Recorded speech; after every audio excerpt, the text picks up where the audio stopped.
Okay, today on Cooking with Carrie, y'all know I'm not real good at videoing.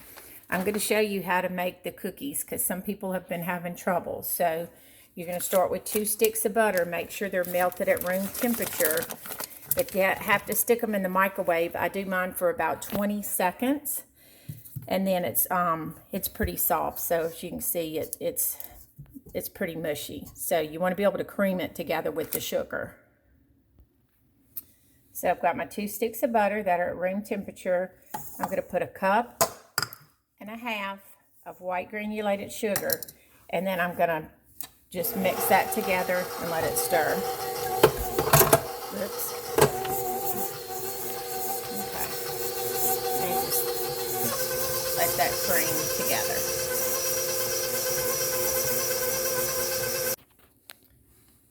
Next, you're going to add in your 3 eggs once your sugar and butter are incorporated together. Let those mix.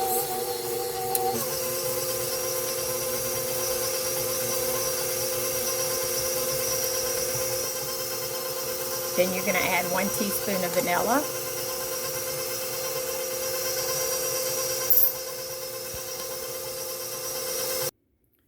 Next, you're going to add your first cup of flour. You're going to put 4 cups all together. You're going to add a teaspoon of baking powder and 1/2 teaspoon of salt. As you add in each of the next 3 cups of flour, add in 1 teaspoon of baking powder with each one of them. Once the first cup of flour is mixed in well, you'll add the 2nd cup of flour and the 2nd teaspoon of baking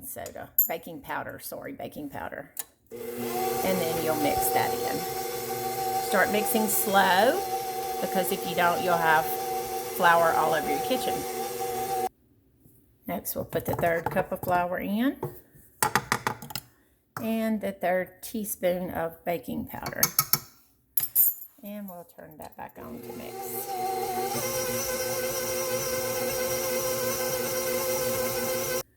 Once that's been mixed in, put in your 4th and final cup of flour and your 4th and final teaspoon of baking powder and mix.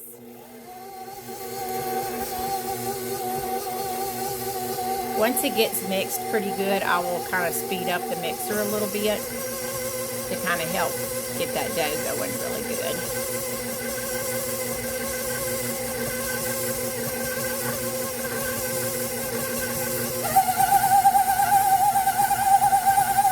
And it'll finally start making a nice dough ball for you, and it'll pull all the dough off the side. Once I have the dough all mixed up, I usually take it out of the bowl, the whole thing, and I knead it some, just to make sure it's all well mixed together. And then I normally will take about half the dough and roll it out, and I'll throw the rest of it back in. Maybe that's probably really more like 1/3. Make sure you sprinkle a little bit of flour on your surface. I'm using a silicone mat. I love it.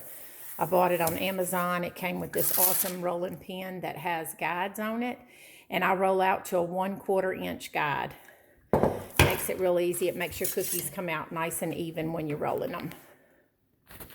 When you're rolling your cookies, I normally put a piece of parchment paper on top just to keep it from sticking to my rolling pin. Make sure you're rolling in all different directions, because if you're just rolling back and forth in one direction, it's not going to get it completely flat. So just roll in different directions each time, and then that way you make sure you got the surface nice and level all the way across. Once you get it rolled out, now you're ready to place your cookie cutters in. I try not to get right on the edge, just because sometimes it gets a little thinner on the edge. So I normally just place my cookie cutters real close and pretty much stay to the center.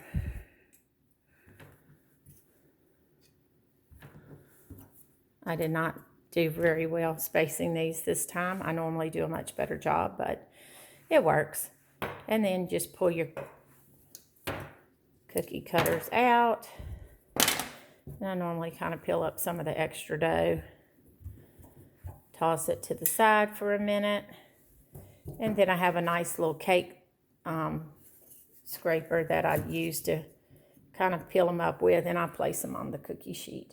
I do bake on parchment paper because it just keeps them from getting too brown on the bottom. And you can place them fairly close. I don't get much closer than maybe a 1/2 inch, but if you get them down nice and thin, as you can see, they're not real thick. They're not going to spread a whole lot, so they will keep their shape, which is real nice, because I know sometimes when you bake sugar cookies, once you get them baked, you can't even tell what the shape was supposed to be in the beginning. But this sugar cookie recipe does really good about not spreading too much if you roll it out nice and thin.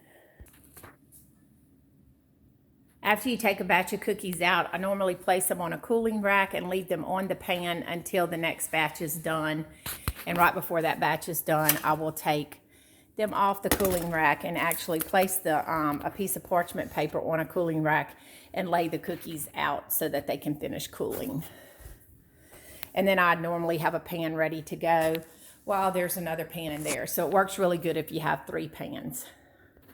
I have found with my oven at 350 degrees, 9 minutes is how long it takes to bake on this pan. I just want to make sure you see too, you see how I have air flowing all the way around. I tried some larger pans, they did not work well. You really do need 2-inch clearance around the pan for it to be able to get a good airflow. So as you can see, the cookies are nice and soft whenever they first come out.